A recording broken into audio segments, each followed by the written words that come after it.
The central bank estimates that $12.72 billion of goods and services were exported from Trinidad and Tobago in 2012. 80% of that figure came from the oil and gas industry.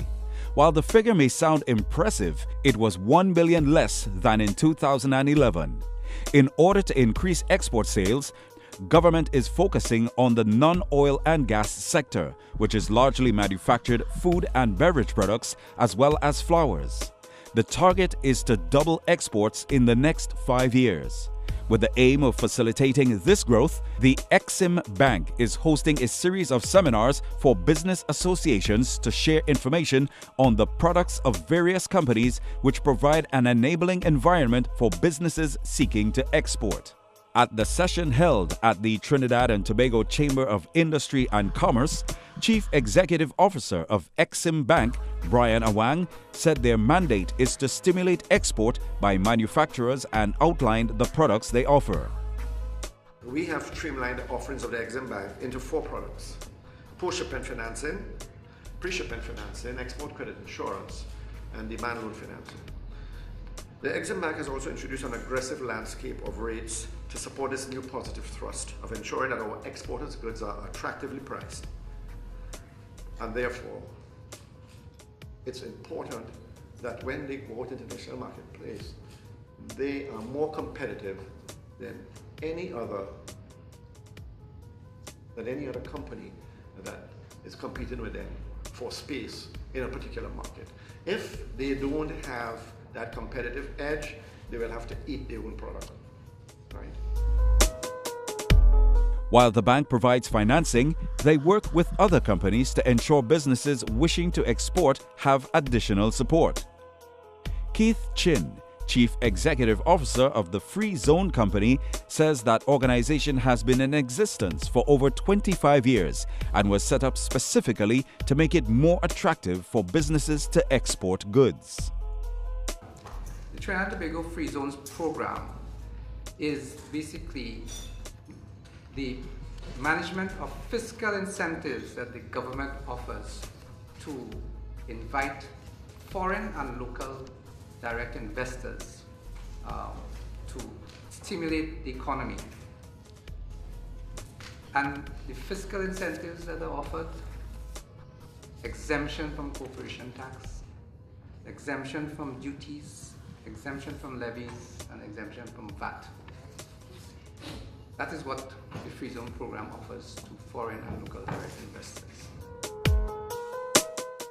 Another resource available to exporters comes from the work of exporTT. Their offerings include co-financing, market information and research, market survey and trade missions, export planning, exporter training, ICT initiatives, international standards certification, research and development grants, and export cluster development. Chief Executive Officer Christopher Lewis shared how they assist with export growth. There are 4 building blocks for this export growth, which I will go into some more detail. Capacity building. First, we have to build the capacity of exporters to be competitive internationally. Secondly, we have to provide them with market access, which is gained through market research and through the missions and trade shows, which I referenced. Then we need to look at the enabling environment. And important to that is the level of collaboration we have with EXIMBank, with Free Zone Company, with the business chambers, with the Ministry of Trade, to ensure that the stumbling blocks, the impediments to export are cleared away, because it's enough of a challenge to export to a foreign market, but we don't want to have the challenge inside Trinidad and Tobago in terms of trying to get your goods and services outside. The work of these 3 organizations is supported by the Ministry of Trade, Industry and Investment. Minister Vasant Bharath said over the last 12 months, their focus has been reshaped to meet the needs of the current world market and provide greater incentives for exporters. Additionally, new markets have been aggressively sought for manufacturers, so combined, these initiatives would lead to an increase in exports. Many of the opportunities that I'm just discussing can be met with the support of the 3 agencies that are present here this morning: EXIMBank, exporTT, and the Trinidad and Tobago Free Zones, who all offer very unique services in this regard. The CEOs all underscored the need for collaboration. We need to work with all those organizations identified, and maybe some who are not identified, to deliver on the export growth objectives. We need to work closely with export facilitation agencies like the Bureau of Standards, Customs, Ports, Food and Drugs Division, Ministry of Trade, obviously, Ministry of Planning, Ministry of Foreign Affairs, are also some of our partners in the export support network. Business support organizations such as NETCO, InvestTT, Creative Company, which has recently been formed, business associations such as the Trinidad and Tobago Chamber, and financial institutions such as EXIMBank and NETCO. exporTT will identify what products are there that these people demand and what products we're producing. And then we got to dovetail these things to see that they match up so that we can export, you know. And there's a lot of stuff involved, you know, as Christopher pointed out, there are logistics and a whole myriad of issues which we have to address. But if we don't get it right here, we can't get it right out there. Hence the reason why we have to come together. We really have to sit down, and it has to be like a one-stop shop, you know. When the guy says financing, Christopher will say, hey, go to EXIMBank. When he says, look now, I really don't want too much bureaucracy.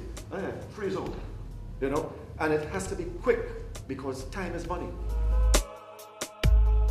The free zone enterprise has, to an extent, provided that whole aspect of service to invite foreign direct investors, and I think, yes, we probably could do more, and I think in time to come, we will start moving faster and forward. And with the seminars like this, we hope to encourage as many local direct investors. Minister Bharath reiterated the need for continued development of the agencies, which would make it easier and more profitable to increase exports. He encouraged participants to make use of the available services. For far too long, I believe, institutions and agencies in Trinidad and Tobago have been in a sense of status quo, and in many cases a sense of inertia, and so therefore have existed without really providing real value to its end user.